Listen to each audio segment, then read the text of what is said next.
All right, we're going to do a little weekly countdown video as the games start tonight. Get a little feel around the league. I know I did the power rankings this week, but I'm going to go through these matchups just quickly, tell you what's going to happen, look into the crystal ball, and just give you the rundown. We'll get right to it here. The first matchup we're gonna look at is Curly versus Nick. This is about as cut and dry as it gets, I think. He's got all the checks. He's got a 23-point projection win here. Nick needs to plug in a D, but frankly, he could start three defenses and it really wouldn't help him too much. He's just doesn't have the firepower. I understand. He needs Dante Moncrief to come back. It's Curly's just got a superior squad. Like Curly said, you type like Ty at home. I think Roethlisberger. Jets are tough, but Roethlisberger, he's just going to throw the rock. And he wants a big game from Todd. LaShawn's going to go big. Curly's going to roll. No biggie for Curly here. Next up is Jamie versus the cast system, Filch Krimmer. Not quite as many checks on Filch's side as Curly had against Nick, but I think the outcome is going to be about the same. Mark is just going to crush Jamie. Jamie doesn't have the athletes to deal with what Mark is bringing to the table. Cam's looking to come back in a big way. LeGarrette with Tom Brady back, open up some lanes. He'll be fine. Tevin will keep doing what Tevin does. Then you got Antonio Brown. Look for Alshon to try to get some big game from some big catches with Kevin White now on IR. Then you got Jamie. He picked up Cobb from Branscombe. Hopkins is not playing well at all. 26th ranked. Starting Derrick Henry, for Christ's sake. Come on, have a little self-respect. All right, Mark's gonna crush him. No biggie for Mark. He's gonna move on to 4-1. Jamie will fall to 1-4. Flex Zone Cowtown. I like Daniel here. Daniel's he's coming last week. His players showed up. He's looking good. He's got big projections here. 99.5. I think he'll top 100. He's got Dr. Jekyll and Carlos Hyde. I don't think it's wise necessarily to count out LG. He needs to get a tight end in there. He's predicted for 0 with his tight end right now, Ebron, but he still has 86 points projected. So if he gets somebody in there, look for him to make some moves.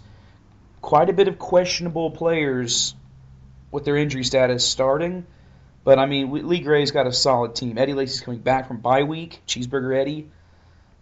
C.J. Anderson, know what kind of player he is. Stafford chucks the rock.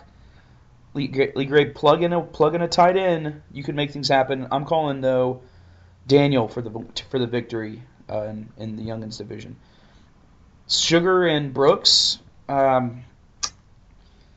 underwhelming performers thus far in the year, but Brooks is just gonna take Stu behind the woodshed and beat the whole crap out of him. Stu, none of your position players that you're starting are projected even for 10. So, I understand you got the golden boy coming back. So, really, all I can see with shining spots in your starting lineup right now, Tom and Rob Gronkowski. So, hopefully Gronkowski can actually stay on the turf this week. That's about all I see. Really? Dontrell Inman? Kenneth Dixon? For Pete's.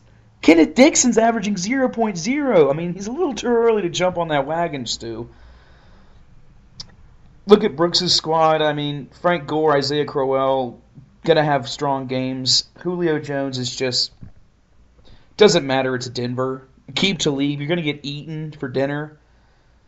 Michael Crabtree has been absolutely explosive.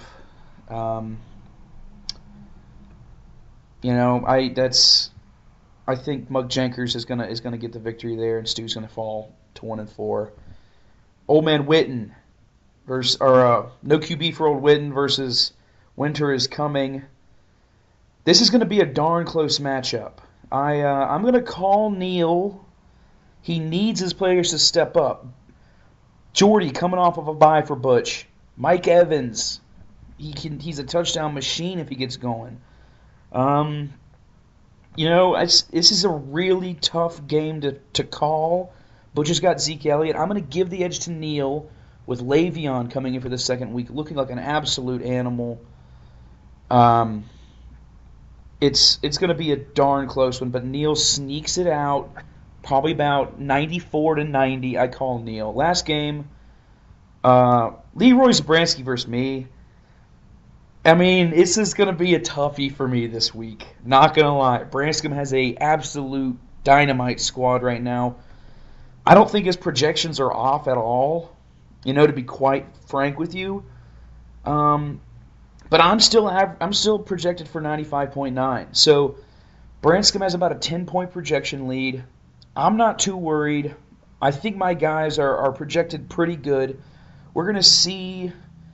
I think my lineup's pretty good. We need Forte to come in and have a big game. His knee's been giving him trouble, but he's fine, I think. It'll be a big game. So I'm going to call myself in this game. You can call it bias if you want. But I certainly have the firepower to do it. So, that's the matchups, folks. I got Curly, I got Mark, I got Dan, I got Brooksy, and I got Nelson and myself. Lock of the week, I say Curly over Nick. Lock of the week, that's just going to happen. Upset of the week, upset of the week. I'm gonna big upset, but I'll say Stu comes back. Maybe Brady can bring him to the land of milk and honey. I don't really think so, but if it's gonna happen for Stu, it needs to happen now. You need Tom Brady to come in and help you. Rob Gronkowski as well. Inman, Dixon. All right, Stu. We'll see. But yeah, I hope you guys are doing well. Get a little video in. I know it's long. Sorry about that. Just kick back and enjoy. Just a good one, And that's the week's projection. Everybody have a good week. I hope y'all are doing well. I hope your weather is great. We're doing great up here. Everyone lock in. Make some videos. I'll talk to y'all next week. Good luck to everybody except Zabransky. See you guys. Bye.